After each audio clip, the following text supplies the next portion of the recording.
بسم اللہ الرحمن الرحیم۔ السلام علیکم پیارے دوستو 8171 کی جگہ ایک نیا کوڈ آ گیا ہے۔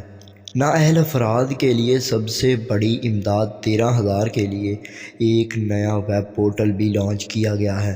دوستو ایک نیا طریقہ ہے جس کی مدد سے اگر آپ کو نااہل قرار دیا گیا تھا یا پھر آپ لوگوں میں سے ایسے بہت سارے بھائی ہوں گے جن کو احساس کی جانب سے ابھی تک کوئی امداد نہیں ملی ہوگی، تو وہ لوگ اس طریقے کو اپنا کر اپنی اہلیت کروا سکتے ہیں۔ دوستو ہم آپ کو اس ویڈیو کے اندر مکمل انفارمیشن دینے جا رہے ہیں۔ دوستو ویڈیو کا آغاز کرنے سے پہلے میں نئے آنے والے پیارے دوستوں سے درخواست کرتا ہوں کہ وہ ہمارے چینل کو سبسکرائب کر لیں، بیل آئیکن کو دبا لیں تاکہ نیو آنے والی انفارمیٹیو ویڈیوز، نیوز اور اپڈیٹ میرے پیارے دوستوں کو سب سے پہلے مل سکیں۔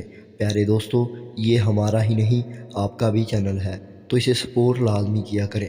اس کے ساتھ ساتھ اگر کوئی مائنڈ کے اندر سوال ہو تو کومنٹ کر دیا کریں، انشاءاللہ ہم آپ کو جلد از جلد جواب دینے کی کوشش کریں گے۔ تو چلیے دوستو ویڈیو کی جانب بڑھتے ہیں۔ دوستو احساس کفالت پروگرام کی جانب سے 2022 کے اندر ایک نئی اپڈیٹ لانچ کی گئی جس کے مطابق نااہل افراد کو بھی اہلیت دی جائے گی۔ ایک اجلاس رکھا گیا، ثانیہ نشتر نے ایک اجلاس رکھا جس کے اندر یہ بات طے پائی کہ بہت سارے ایسے غریب، مستحق اور محتاج لوگ ہیں جن کو ابھی تک احساس کفالت پروگرام کی جانب سے کوئی امداد نہیں ملی، تو ان کے لیے ایک ایسا طریقہ نکالا جائے جس کی مدد سے وہ غریب، محتاج اور مفلس لوگ پیسے لے سکیں۔ تو اسی چیز کو دیکھتے ہوئے ثانیہ نشتر نے ایک نیا طریقہ نکالا جس کی مدد سے نااہل افراد جو کہ غریب، مستحق اور محتاج ہیں وہ پیسے لے سکتے ہیں۔ ہم آپ کو اس ویڈیو کے اندر مکمل طریقہ بتائیں گے تاکہ میرے بھائی اور بہنیں جن کو احساس کی جانب سے ابھی تک کوئی امداد نہیں ملی اور وہ غریب اور محتاج ہیں وہ لوگ بھی پیسے لے سکیں۔ دوستو سب سے پہلے میں آپ کو اس کی پالیسیز کے بارے میں بتانا چاہتا ہوں۔ دوستو پالیسیز کا مطلب قوانین ہے جو آپ کو لازمی پتہ ہونا چاہیے۔ قوانین کو اپناتے ہوئے اگر آپ لوگ رجسٹریشن کریں گے تو اس کا فائدہ یہ ہوگا کہ آپ لوگوں کی رجسٹریشن 1 یا 2 دن میں ہو جائے گی اور آپ کو اتنے مہینوں تک یا سارا سال انتظار کرنے کی ضرورت نہیں ہے۔ اور دوسری چیز، آپ لوگوں کو نااہل بھی نہیں قرار دیا جائے گا۔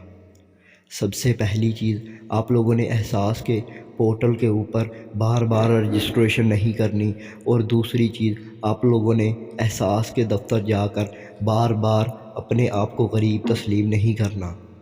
اور تیسری چیز دوستو، آپ لوگوں نے اپنی ماہانہ انکم 31,500 سے کبھی بھی زیادہ نہیں بتانی، کیونکہ پالیسیز کے مطابق جس فرد کی احساس کفالت پروگرام میں 31,500 سے ماہانہ آمدنی زیادہ ہوگی وہ احساس پروگرام میں نااہل قرار دیا جائے گا۔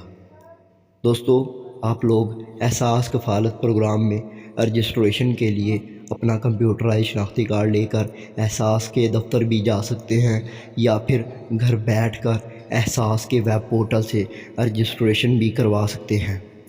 دوستو رجسٹریشن کروانے کے لیے اگر آپ آن لائن رجسٹریشن کروانا چاہتے ہیں تو اس کے لیے آپ لوگوں نے اپنے موبائل کے اندر گوگل کروم کو اوپن کر کے احساس کی آفیشیل ویب سائٹ کو اوپن کرنا ہے۔